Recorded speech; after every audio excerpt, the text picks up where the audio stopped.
I start to see and experience people. I saw people that were alive, people that were no longer alive, relatives, friends. I even saw enemies, people who tormented me when I was a child. My late wife had passed away 6 months earlier. She looked when she was about 32, much younger, in excellent health. She had animals around her, and she had what seemed to me sainted beings. She just came out of the haze and then hugged and became a merging of hearts. That's And incredible. I've never heard anything like this before.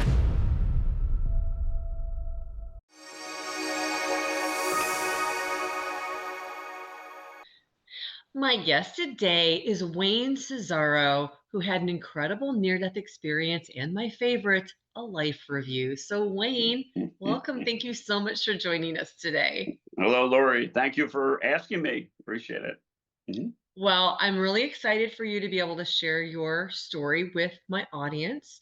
So I'm going to let you go ahead and share it in any way that makes sense for you to do so. Okay. All right. Thank you. First, I want to say, when this first happened, I went a year and never told a soul one word about it at all. And then I wrote about it, but that was between me and my keyboard. And that was to get my thoughts out. So the mechanics of what happened. Well, I never get sick, but I was sick. I got something from the grandkids. And it turned out to be RSV, flu, and pneumonia. And I'm thinking I just had a cold. So I was doing some work, and down in the field, I have a few acres, and I was getting ready with the firewood. It was strenuous activity, and it got to a point to where I was having trouble breathing. The problem breathing was quite bad. So I dropped everything, started walking up the hill to the house, got into the yard, got hit by a Mack truck. Boom. Got a little afraid because I was really having a hard time breathing. I couldn't breathe at all. I had to actually force it out. And then I called 911. I'm in a rural area. It took about 20 minutes to get here. Aside from having respiratory failure, I also had cardiac failure. I had a heart attack. So the bottom line was I flatlined. I eventually came out of flatline because my stepdaughter came into the emergency room and demanded that they resuscitate me. Now, there had been a DNR out, do not resuscitate. She came in, she said, no, none of that. She mentioned that she was the personal representative and all the rest of the stuff, and said, nope, if he goes into a vegetable state, I'll take care of him, resuscitate him. So I came back in after about being out for about 2 minutes and 20 seconds. So now, what went on when I was out?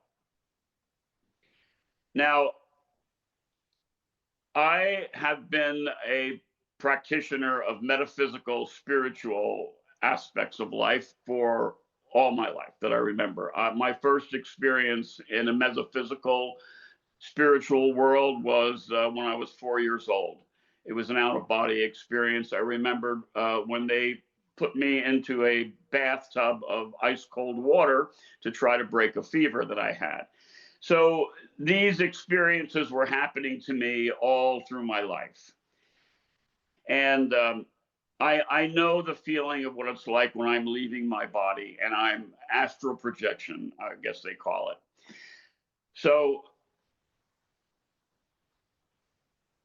everything was pretty much of a blur. And then the next thing I know, I start to hear a voice that puts out a note. And that note was joined by other notes. And then the next thing you know, it builds up and it's kind of like a chorus of harmonies. At the same time this is going on, I'm realizing that I'm leaving my body. And I'm thinking to myself, wait a minute, I am not meditating. I didn't do anything to start leaving my body. I'm sitting here struggling, trying to breathe. How can I be leaving my body now? Well, I was leaving my body. I knew that.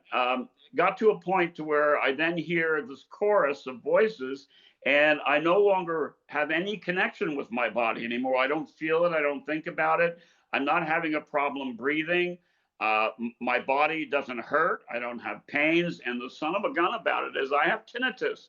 My ears ring, and they've been ringing for years. It's almost like a tropical forest with all the noises going on. And then I realize I don't hear the ringing in my ears anymore. Then the next thing I go, then what I'm going to do is I'm going to explain this in phases, 1, 2, 3, 4, but it wasn't like that. They were different things happening, but they were all in parallel, all happening at once. So I'm in a cloud, a white cloud. It's a misty white cloud. I see little traces of sunlight coming in, and the cloud itself seems to have a consciousness, because it commands me in a very compassionate way to be at peace. And okay, I'm at peace. It's not like I had a choice anyway. While I'm in that cloud, being at peace, being held there by a consciousness, I start to experience a bunch of emotions. And the emotions are all tied to certain memories I had.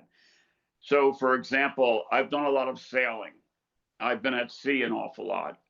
The feeling you get when you're sitting there in a sailboat close hauled to the wind, and the air is in your, the wind is fluffing your hair, and you can feel the salt spray, and it gives you an emotion. I feel that emotion.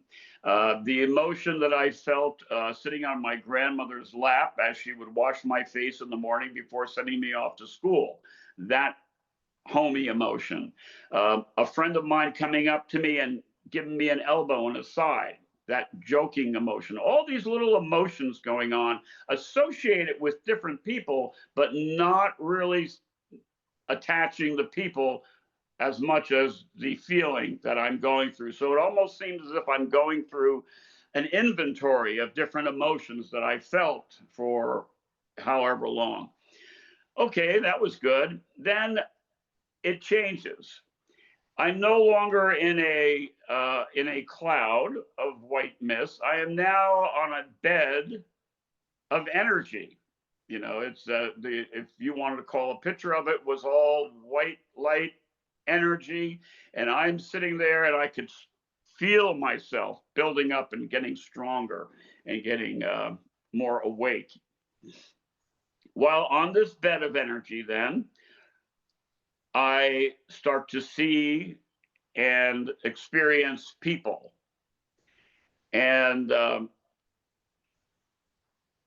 who did I see? I saw people that were alive, people that were no longer alive, my late wife, relatives, friends. I even saw enemies, people who tormented me when I was a child. All these different meetings with different people. And what did we do when we met? Basically, we hugged, and we combined our hearts together into one. It wasn't, and even that was even with the people who were my tormentors. So it wasn't as if somebody was coming up and going, oh, I did this and I'm sorry, I didn't mean to do that, or whatever the case was be. It was none of that. We didn't consider 1 second. We didn't consider anything about what had transpired during our time together. All we did was join as one in one heart. So there have been some questions about that. People have said, well, what about that we were one heart? Some folks told me they find it hard to understand how you can be of one heart when someone may have transgressed against you in a very bad way. Well, I don't know what the answer to that question is, because I didn't transgression against anyone in any bad way. Things I've done were mistakes. The things that people did to me were mistakes. So I can't tell you how would, I don't want to go talk about too much in a negative aspect, but some people were saying, well, what if you you killed a person and then came back in? Would it be like that? I don't know, because that didn't happen. That wasn't my experience. So I can only say that no matter what went on, no matter how grievous or how minor it was, we didn't care. We were beyond that. Didn't matter. Hearts together. This went on to where everyone that I had any contact or association with seems to come in front of me. Even people that I didn't know, but they were impacted by my journey. They came, and it was a recommitment that we're above this now. Our hearts are together. That lasted for as much as I could say for everyone who ever came across, whoever I ever was associated with. And then after a while of that, then the fireworks started. Then the big thing happened. And the big thing, I guess, would say was that's when Raphael, the Archangel, appeared. And if I said to you that he came on a chariot of fire, that's kind of like the impression of how he came around. There were a bunch of angels, and all these different celestial beings were floating all over the place. They lifted me up from the bed, and they stuck me on the chariot, and they brought me to where, boom. The only thing I can tell you is they brought me back to the place where I was and put me at my work. It wasn't me going into a position where I was now at work. It was me merging with me where I already was at work. And what was my work? I was associated with Raphael. Consider Raphael, the Archangel, to be the brain of the body. I was somewhere on the spinal cord helping relay messages from the brain to the different part of the body. And, move your finger, move your foot, breathe, think about this. That's what I was involved in, the transference of the command to move the body. And that lasted for a while to where I felt like I was at home and doing my purpose. And from that point, it came down to the next section, which was me looking at the earth, seeing a bunch of lights coming up, almost like your background. Funny, because I was sitting back looking at the earth, and I would see these lights coming up, and these lights represented people who were looking above for connection with oneness, one section of connection with oneness, and they were looking up and looking for help. And I was in a planning stage. Now, what I mean is a planning stage. I did one of my jobs as a project manager. I would sit down at a computer for all day and plan out a project. So here's the task. Here's the objective of the task. Here are the resources. Here's the people who are going to work the tasks. Here's the amount of budget we have. I'm going to put all these things together, and I'm going to come up and make a big widget. You get into a frame of mind during the day where you're planning and you're working and you're just keyboarding and hitting the button, and you're building out a whole plan that that will culminate with several $1 million being spent on a improvement to your infrastructure. That's the kind of feeling that I had at the time. And what I was planning was coming back in to the earth to live another life. And that life could have been in the future. That life could have been in the past. It didn't, the time aspect did not matter anymore, it seemed. And right before that jump off started to happen, I noticed that I was perspiring. And the minute I felt like I was perspiring, it kind of just pulled me right back into something. And what I see right in front of me is a face of my Uncle Ralph, who passed away 10 years ago. Ralph looked me in the eye and he says, "Don't be a chooch. Go tell your story." And the next thing you know, Uncle Ralph's face changed to someone else who had a pair of glasses with no hair. And that was a doctor who was yelling at me that I was going to be all right. I'm going to be all right, Mr. Cesaro. We got you. We're going to put you in. And then they put me on steroids for 3 days, about intubated me so I can breathe, and ICU for another 3 days, and then out into a private room. So that's the short encapsulated version of how it went. Wow, Wayne. Oh my goodness. Okay. Yeah. So many questions. I want to start in this place, which I think is so fascinating. I've only ever heard a couple of people have an experience like yours where they met every single soul that they had ever encountered, and not just the souls who were gone and deceased, but you met and remembered seeing souls who were still alive. Yes. So, can you explain from your perspective how it would be that you would have an experience on the other side with souls who were still having a human life on Earth? Right. So I hold that we have a duality in life. And that duality says whatever happens here also happens above.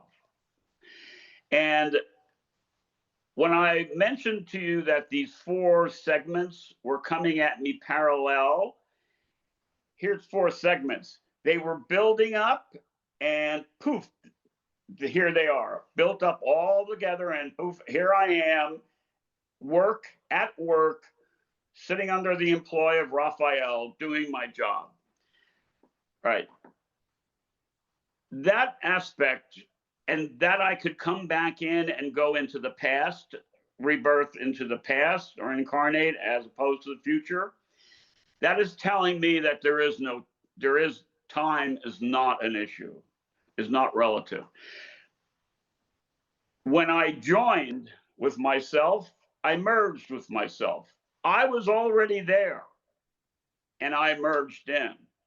It wasn't, I'm on Earth, incarnate, so I'm not there, and then, I die, and then I come back up to where I was and go back into my job. No, it wasn't like that. I was already there. So there is a duality of me, to where I sit here and I talk with you and I'm I'm also still sitting up there somewhere else. It's not that I'm all of a sudden I'm alive on the earth where I no longer exist in heaven. It's just an aspect of me is alive on the earth while my higher self is still living in heaven doing the work that I usually do. So in the same regard, then, the people who I saw who were alive on earth at that time, well, they were up there too. So what part of them was up there? There was an aspect of them that was up there, because if there is no time whatsoever, and we're beyond all that now, why can't I be there while I'm here?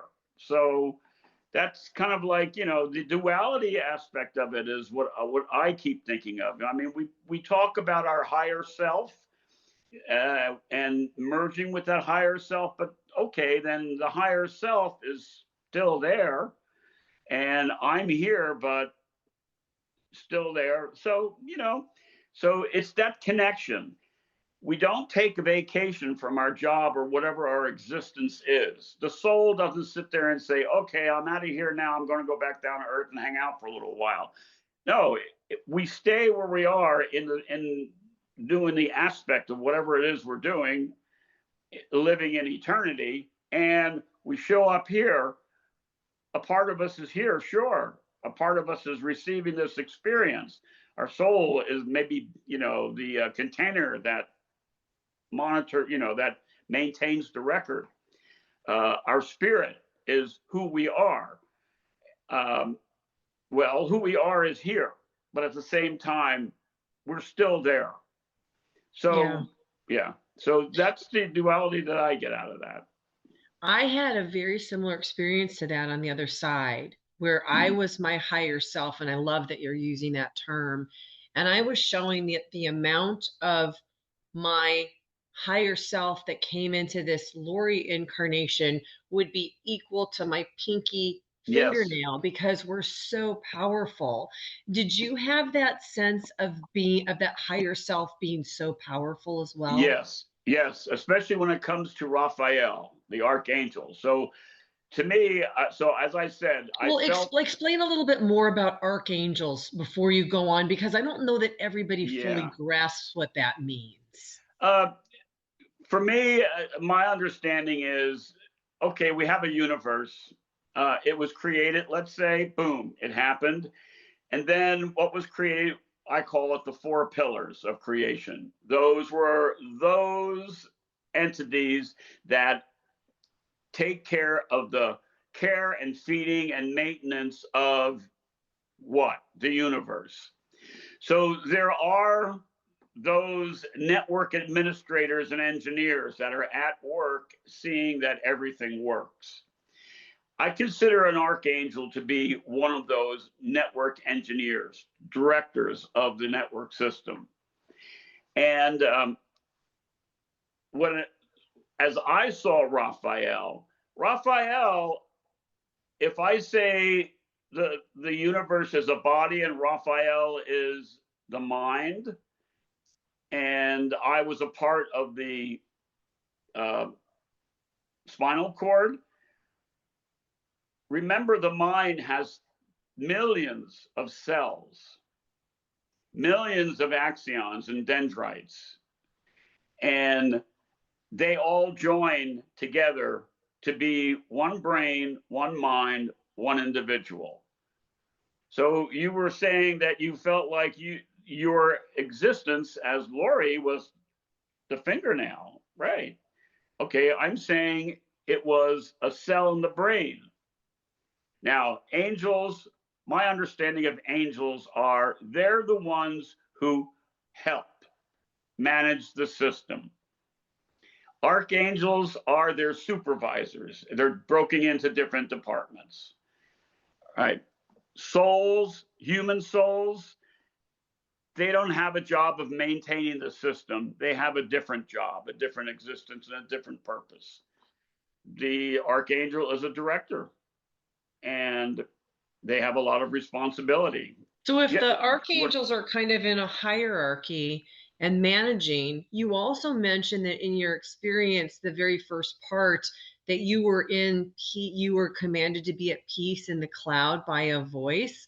Is Yes, that voice at the very top of the hierarchy? Is that who is communicating to you, do you think? I don't know.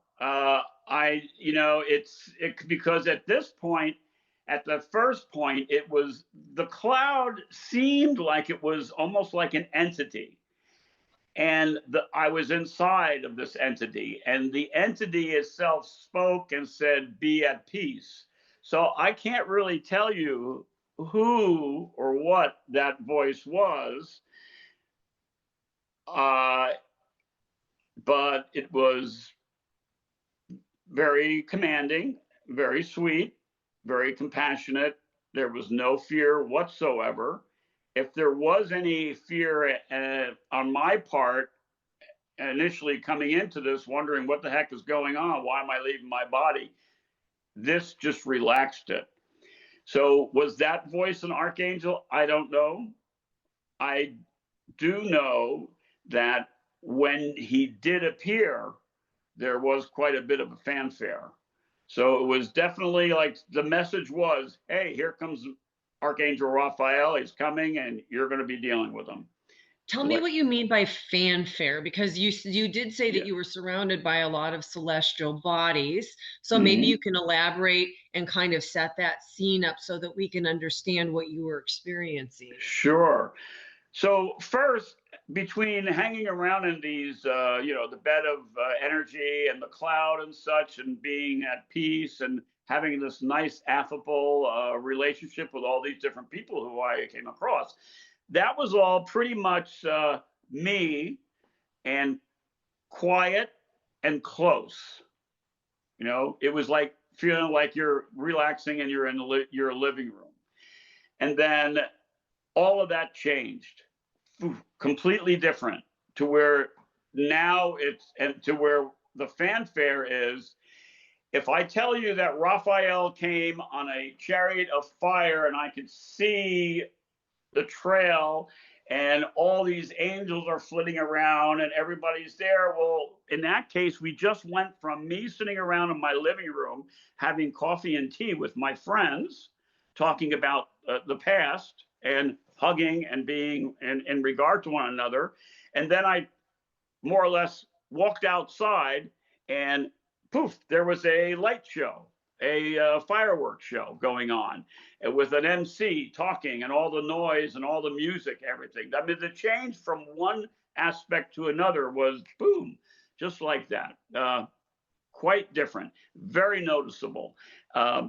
Where it was me relaxing, talking, or communicating with one at a time, now it was spectacle. So it almost felt to me as if it was purposefully different to really wake me up and to bring me into a different aspect. And that aspect seems to be wake up, get going. It's time for you to go back to work. Here's your team. This is where you belong. This is your purpose. Go for it. So does that help with the Yeah. answer? No, that's great. Yes, absolutely. I mean, all of these experiences lead to little puzzle pieces for us to put together to try and figure out what the whole picture is.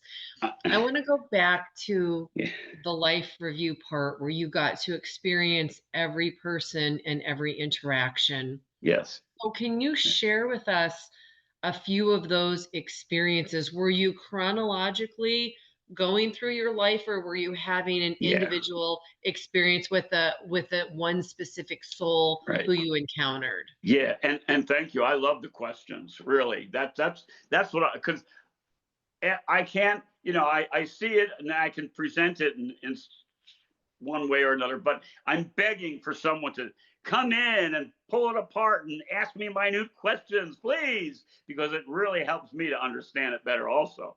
Thank you. That's great. Okay, so I did not get a chronological order.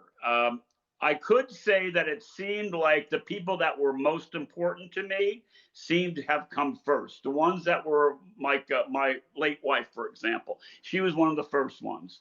So, of course, 30 some odd years of marriage, she had passed away 6 months earlier. She was on my mind recently, let's say. So she was one of the first ones that popped up. What did she look? Did she step forward? Did she have a specific look to her? Did she look like she did when she died or when you were younger? Like, what did you see? Yeah. She kind of came out, let's say I'm on a bed of light and it's it's energy and such, and then out from the glow, the light glow, here she comes. I met her when she was 25, so she looked she looked the way she looked when she was about 32, much younger, in excellent health. She had animals around her, and she had what seemed to me sainted beings that walked with her. So she just kind of came out of the haze and in front, and then hugged and became a merging of hearts. And in that small amount of time of that hug and that merging, everything went through. We didn't do it like it. I can't say it was like a review per se, but it was, if you can take the entire life that you had and stick it into one word, what would be that word? More or less, is the way it worked. And my wife and I, she was sick for many, many years, and it was really very hard towards the end, the last 10 years. So there was a little bit of stress involved. That was all gone. There was nothing like that at all. So she was the first, and she was, of course, the one who was mostly on my mind. next seemed Well, to hold on a come. second. Before you go on, I've got to ask some Sure, questions about her. sure. This is Yeah. really incredible. You said that she emerged out of this light and she had animals surrounding her. Yes. Were these animals that you recognized? Did they have some significance to them? And she had almost, you said, like almost like sainted beings around her. Yes. Who were these? What were they? All right. So the animals seemed like pets, dogs, horses, and such. Did you recognize some of them as pets N- that you had that had died? no, not necessarily, because I looked. I didn't. They didn't register to me in any way as far as someone that I knew and had connection with. They seemed to be with her, and that she had always been a lover of animals, and it just seemed like the animal kingdom was about her and with her. So they weren't, hey, this is my old horse Shorty, this is my old dog Vito. This was, we are the animal kingdom and we are with her. And it's like, okay, that's the message. That's And then, incredible. I've never heard anything like this before. and then the sainted beings, again, no names, no identities, because I've never met any sainted beings, but they seem like sainted beings because if you it's kind of like their heads had that little, it reminded me of a Renaissance paintings of the saints and angels when they have a little halo around them. So it was kind of like, you can tell, I say sainted beings because they had a glow to them. So it seems like they had a glow. Now, I got a small feeling that these were individuals helping her still. And at the same time, since I was in my job, she seemed to have been in her job also. So the sainted beings seemed like not only were they just helping her transition or whatever, but they were also part of her team. Wow. Okay. When you merged your heart with her heart Mhm. and you experienced your life then together, were there certain parts that stood out? Did you experience things that you didn't understand about each other or fights or arguments that you had that had been significant? I'm so curious about this. Yeah. All those things just didn't seem important. Yeah, we had I had a son from a previous marriage, and she had a daughter from a previous marriage, and I raised a daughter since she was 4 years old. So we have some things in common, but all of that didn't. It's like it didn't seem important. You might say, well, What was important then? what was important was the aspect that we had a relationship, we were close, we had a life together. And if you want to take that life and wring it out and to see what the last bit of liquid is, the last bit of liquid was we loved each other. We had love for one another. And that seemed to be what came out. But you see, that love for one another, it wasn't just with her. It was with a lot of people, even the ones who tormented me. John Schnadel was a kid that beat me up every time. He'd wait for me to come back from school. He went to the public school. I went to a different school. He'd wait for me, and then I'd come by because it's on the way home, and he'd pick a fight. This was like when I was in grammar school. Even he So you hugged. had an individual connection and you merged your heart with him. Was he alive still or dead? I don't know because Don't this is, know. John Shana this was 60 years ago when he was doing Okay. this. So But did you re-experience any interaction that you had? Like, in some of these life reviews, yeah, people will not only see and relive it, but they will relive it from the other perspective. Did you have any of that? right. Not me. That's kind of like where some of this is different because now I've Yeah, heard a I lot of love it. others. Yeah. I've heard a lot of others then, and they do that. But that's why people ask me questions, and I got to tell you, I don't know because my experience was this.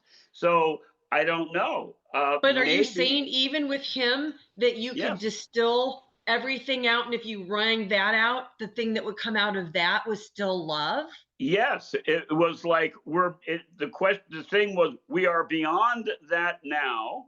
What do we have left? We have what is in common amongst us. if we ever experienced love with one another or with anyone else, we pulled that out, and that's the feeling that we have now. So it seems like the burning fire, the burning furnace. You go into the burning furnace and it burns away all of your transgressions or something, to where the only thing that is left is the commonality that we have love in our hearts. And maybe it was kind of like saying something to the effect of, yeah, we messed up. We didn't have love in our hearts, but now we have love in our hearts. And that's the final lesson. I don't know if it's a final lesson, but yeah, I mean, so that was my experience. So I can understand where many others are going, like, you know, through that review date by date. Why wasn't it that way with me? I don't know.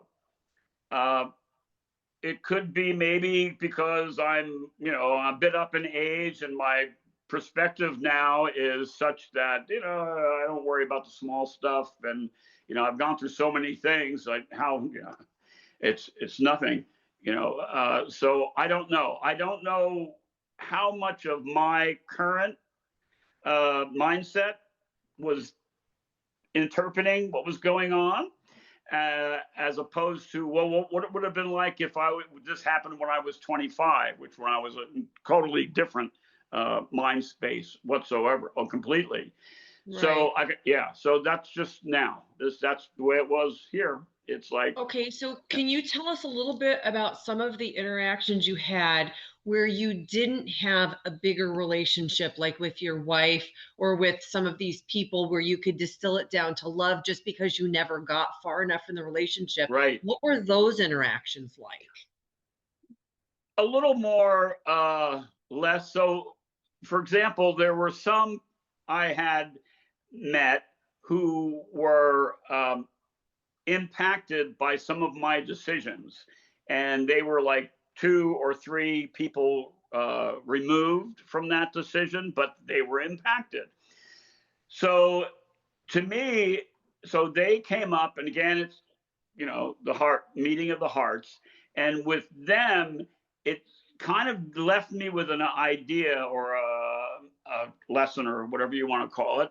It left me with on my mind of, gee, I did this and it impacted these people here. So it kind of like showed me the effect that we have on people who we don't even know, that are impacted by our decisions and the actions that we take.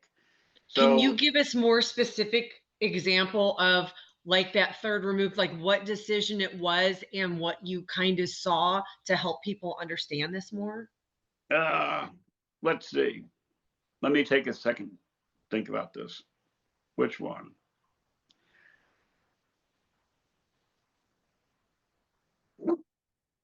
The dog. No, don't be talking. Shh. Dogs are always trying to help us. Right.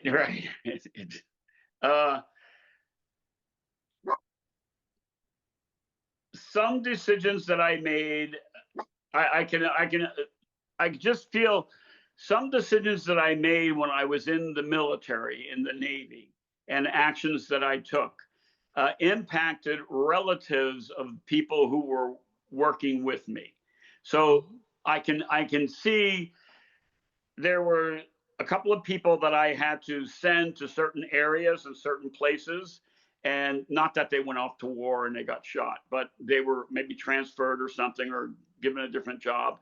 And they were impacted, and their family was impacted because they were with family. So their family had to also move. And that came off, you know. So I made a decision that someone, no, we don't need this person. He needs to go over here better and go on that installation. That means that family had to move from Hawaii to Norfolk, Virginia, for example. That impacted some of the family's experiences. The kids had to get out of school and go move, and they were just getting, comfortable. And part of the problem with military families is they do get up and move every couple of years. So that had happened. and the family moved and lost their friendships and had to build a new one. And they went from Hawaii to Norfolk, Virginia. So it's quite a bit of a difference. So that was the action, and the reaction back to me was, it's okay. It was okay. It wasn't a problem. We didn't have to worry about it. We were beyond that now. And, you know, a respect for the decision that I had to make, and no association or attachment of guilt or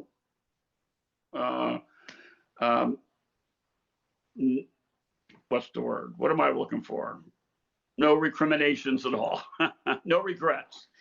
They had no regrets. So is there, do you, and I don't know if you can answer this, but do you think that there's kind of a divine orchestration in that we make these decisions and we impact other people?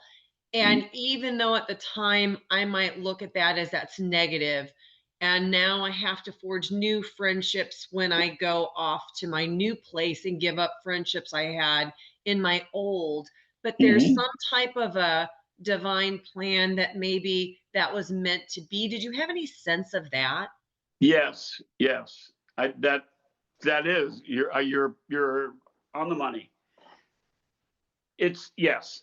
I don't know that if it was an actual plan or something, but it was something that was beyond them and bigger than them, and that having to move into that situation did give them opportunities for different growth and such.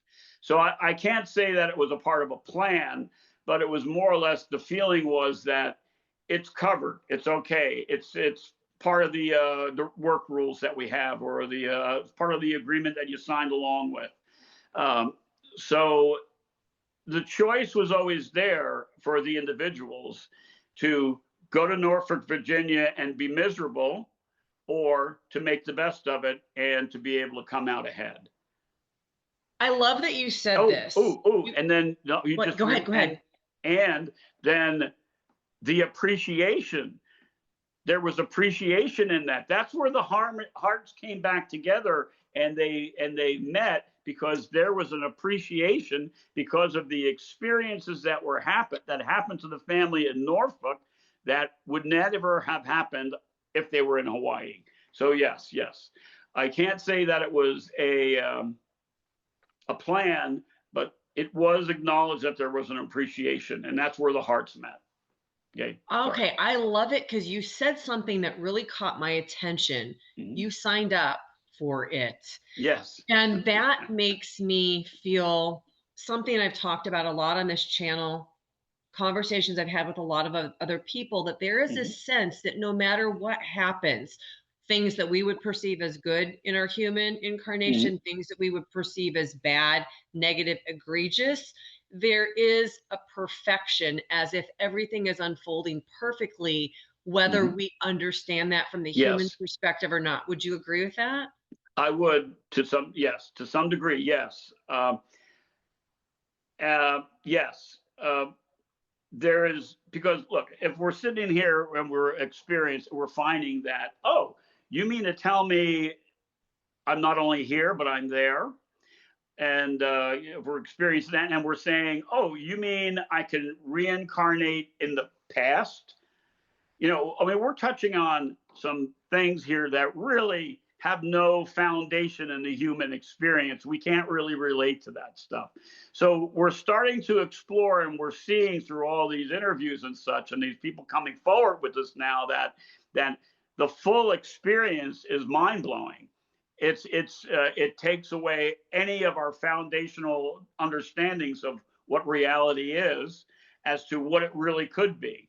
So that's an awful lot to start to think about. So if we accept that, you mean there's no time and you can reincarnate in the past, that's an awful lot of, that's a big statement. You know, if you mean whatever happens to me, I can take the good out of it and I can use it to my advantage to learn and grow and be happier, you know, that tells us about, we have that ability to look on the bright side or to sit there and be miserable, you know. So what? So was it a plan, or was it you signed up for this? This is going to happen. You can choose one of two ways to address this. One way is reaction of finding the good and doing the good things. The other one is to be miserable for the next 5 years and have a lousy time of it. So I think some of it is we're being placed into situations so that we can make the choices to grow or to hang out and just be miserable, right? Yeah. Well, right. Everything like that is a choice. You may not be able to choose everything that happens to you, but you absolutely get to decide how you react to it. And this really does align with my personal experiences on the other side, is that we are here for the joy of the experience. And when I say joy of the experience, I mean all of it, good, bad, all of it, which is hard from the human perspective to be able to embrace, I think. Yes. You know, but I look at some of my biggest problems that I've had in life. I mean, some things are really just knocked me right down and ripped my bottom out if I was a ship going aground. But that also enabled my biggest advantages or my business opportunities. Of course, it took a few years to realize that, oh, that was really an opportunity. Like, so something happened to me that was, you know, something that just, horrible. Don't even want to live anymore. Not that I didn't want to live anymore. It's just that, how could I ever go on? 5 years later, if that didn't happen, it would not have made certain choices that I had to make. And I would not have been as happy as I am now today if those problems did not happen to give me the opportunity to make the choices I had, which ended up making me here as happy and content and satisfied as I am. So, you know, it's just that's wisdom, Wayne. Well, I guess it is. It is. But you know, it's like, yeah, you don't realize until later. But you know, I mean, that's part of why a lot of people they suggest a lot of people journal. So you can read the stuff that you wrote and where your head was at 5 years ago. I mean, I've been writing since I was a kid. You know, I even write things that other people write because, oh, that looks good. I'm going to copy it and just think about it. So I can go in and look at some information as to where my head was 10 years ago. And that's a good thing for me, because then I could sit down and say, yeah, I remember when that happened. I thought the world was going to end. It put me up against the wall. It made me come to a couple of points where I had to make a couple of decisions. I did. I chose this, and boom, I'm happy now. I'm happy. So do you think that everything is happening for you and not to you? I think, yeah, I think that would be a good statement. I mean, you know, things happen to you only if you want it to happen to you. We allow things to impact us. How do we want to be impacted? It's our choice. We get to choose how we want to react. It can be a heck of a thing that kicks us in the side of the head. How do we react? It's our choice. We have the strength and the power to do that. And that's where the magic comes in. So the world is in a heck of a place right now. It's kind of crazy. And I know a lot of people that are getting really having lousy days in their lives because of the politics of the world nowadays. Okay, there are times. These are our times. Yes, these are the times that we live in. We define the times. The times the times will not define who I am. I will not be impacted overly from the times that we live in. I will state how I am going to react and how I'm going to live in these modern times. And I'm going to do what I can to bring about a world that I believe is a good world.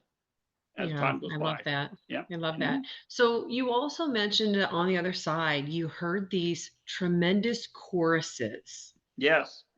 Have you ever heard any music, anything that was similar to what you heard on the other side here on the earth? As a matter of fact, yes. It was a long, long, long time ago. And it was a recording of, I don't know how it happened, but they said it was a recording of someone's radio before the car was in an accident and they passed away. And you just heard this bunch of harmony, of noise, of sounds, a chorus, just singing la, la, la. And that was the end of it, uh, which was kind of odd at the time. I don't know how it happened, how it came out. This was before the AI days. Um, so it seemed like it happened somewhere else. As far as it happening to me, otherwise, I don't have much of an audio experience and such. My hearing is horrible. Um, I do have experience with harmonics myself, and when I first started meditating, I would a lot of people nowadays call it oming, but I would breathe and I would set up a harmonic and a hum, and that harmonic would match the environment around me, and that would bring me even higher and higher into a meditative state. So my experiences with harmonics is such that it brings me into a higher state. So was the harmonic that I was hearing something to condition me and bring me into a higher state, a better state? Was the harmonic a welcoming to again help put me at ease? Because it did seem like there was some effort to put me at ease, relax, be calm, be peaceful. It's okay. So I do feel that the harmonics played a part and that they were important. I don't know if anybody else would have experienced that, but in my own, again, this is a very personal thing. For my own very personal thing, the harmonics helped me with meditation. They helped me get in different moods, and this could have been what that was. Sure, music is so powerful. Yeah. So, you told us about an experience when you were 4 years old, when you had Yes. been plunged in cold water and you left your body. Are there Yes. any other significant out of body experiences that you can share with us that you've Oh, had? sure, I can. Uh, yeah, I know. I know this isn't a plug, but I did put it all in a book, and I'm coming out with a second book. And the books are packed with all these little like experiences. Let me tell you the one that was my favorite. Okay. All right, so I was in the seventh grade, hanging around with this guy named Eddie. Eddie was a jerk, but nobody really ever knew it then because we were all jerks in the seventh grade, especially in New Jersey, right? Right. So Eddie takes me down into his basement because he wants to show me something that's really cool. Okay, fine. Well, this was a day when people's furnaces were coal fired. So he opens up the firebox. He says, "Go, look at that. Look at the fire." It's like, all right, fine. So I'm coming in there like this and I'm looking at the firebox. He takes a can of coal oil, which is a liquid, highly flammable, throws it into the firebox. All I saw was a sheet of yellow and closed my eyes. Well, what he did is he threw a soup can full of coal oil into the firebox. It exploded and wrapped fire all around me to the point to where it touched the ceiling. It actually caught one of the foot joists, floor joists on fire, which we had to put out real quick. It left spatters of flame on the wall behind me. And okay, the flame, the explosion is done. I turn over, look at Eddie, and say, "What the heck is going on here? What's all this? What is it so neat that you wanted to show me?" And he's looking at me like this. Go, oh, he comes running up to me. He grabs me by the shoulders and looks me over. Well, what happened? Well, there was an explosion. It wrapped me from my waist all the way up into a fireball. What normally happens when you get wrapped up in a fireball is you inhale from shock, and that incinerates your lungs. None of this happened to me. Uh, 30 years later, 30, 40 years later, I'm in a circle at a seance and I'm talking to an ascended master and I recount this and I say, hey, this happened. The explosion happened because Eddie threw the contents of the oil can, the can into the fire. It blew up. All I remember is yellow wrapping around me, and I closed my eyes. When I opened my eyes, everything was fine. What was that all about? I asked the Ascendant Master, and the Ascendant Master tells me that was an angel. You were wrapped in the wing of an angel. I said, really? He says, yeah, it wasn't your karmic time to die at that time. So they took care of you. So basically what that was a guardian angel wrapped me in its wing. I was transported into another dimension and the fire didn't touch me. Now, being wrapped in the wing of a guardian angel, what happens when a crying baby is lifted by the mother and cuddled? The crying baby feels warmth and some level of physical comfort, but that doesn't stop the baby from crying. What stops the baby from crying, the baby is brought into another dimension. It is now feeling security. All is well with the world. Everything is fine. So when a mother wraps the baby in her arms and lifts him up, it takes the baby into a different realm, a different dimension. When an angel wraps you in a wing, it doesn't just protect you. It takes you into another dimension. And for that period of time, I was in another dimension. And yeah, the joist was on fire. We had to get some water, put it out, and the back of the wall had little spots here and there of flame that the propellant went and hit, and I was fine. Nothing. I went upstairs. We drank some grape juice, and I had to use the bathroom. I checked myself in the mirror. I looked good. Went home. I didn't think anything of it at the time. I just figured, oh, this thing went poof, and that was it. But no, it actually came and covered my entire body. So that was did you have an experience with Eddie in your interaction on the other side where you merged? Eddie was there. Do you remember? Eddie was there that I think I remember. And, there was, again, same thing. I mean, I can't remember, I can't say that I can remember every single individual, but what kept with me was every single individual was a meeting of the heart. That was the main thing. Mm-hmm. Wow. So when you were describing all of this as happening at once, and when you went to that second phase in the bed of energy, you said it was a white light and you felt more awake. Does that mean that reality felt like more of a hyper awareness than this reality? Yeah, I felt like I was definitely coming into my own. So everything just seemed to have. I just cast away all whatever, and that was the point to where I definitely felt like I was coming into a celestial me. It was no longer.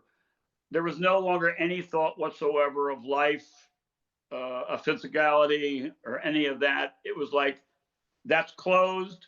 I'm moving forward. And this was the part that got me moving forward. There were so many and so much, I can't even put it in words.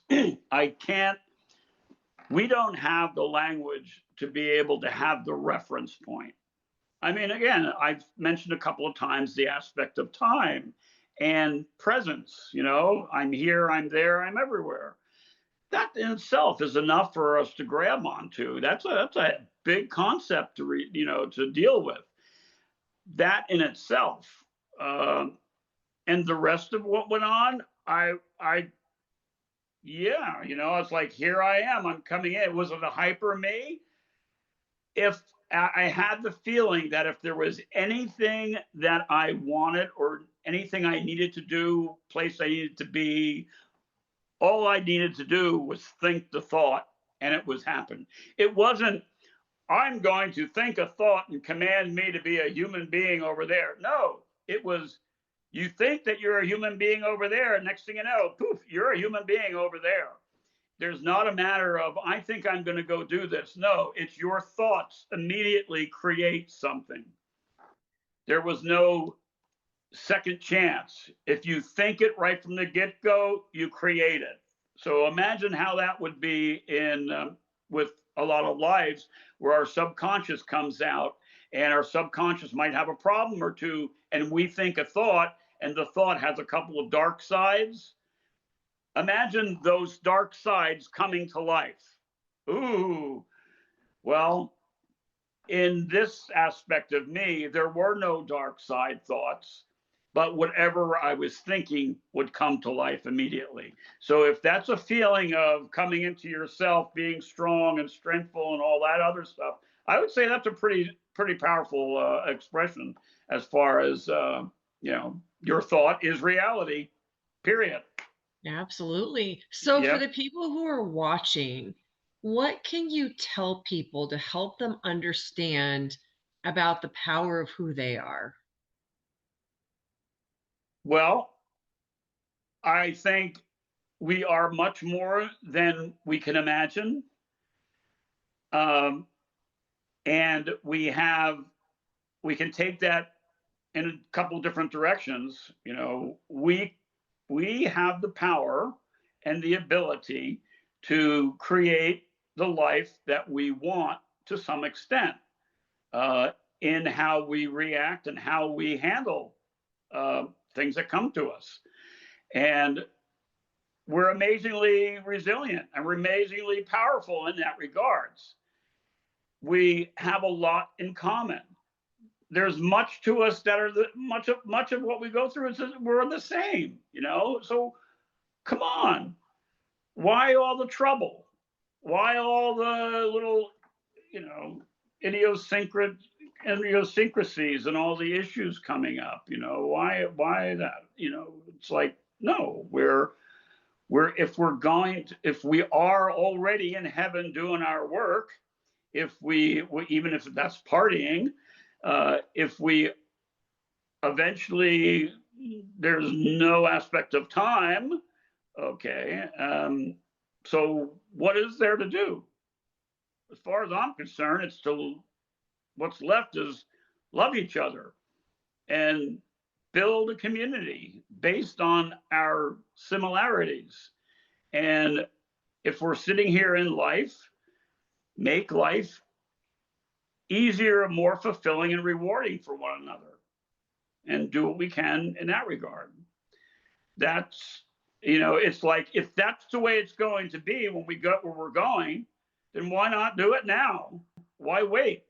Why do we have to be dead to go to heaven when we can have heaven on earth now?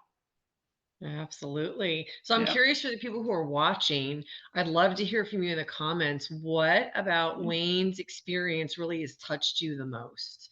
What part of it, what aspect, or maybe what part surprised you or something you haven't heard before? And even if you Mhm. just got this far and you want to write collective, waking up the collective really helps these videos. But Wayne, I'm sure that there are a lot of people watching right now who would love to connect with you. I know Oh you yeah. have your own YouTube channel and your book. So tell us about how people can find you.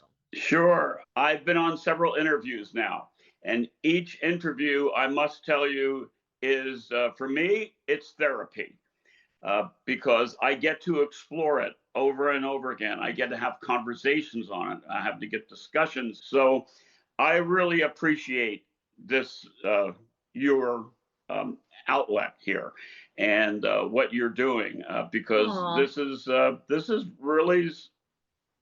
is something that points to a lot about our journey here, and how and it reminds me of it brings me more closer to the aspect of how we are all related with one another. And when we look at the bigger picture, a lot of these little problems that we have seem to fall away. Okay, so for Facebook and YouTube, I am @author Wayne Cesaro. Will you spell Uh, it? double WayneCesaro.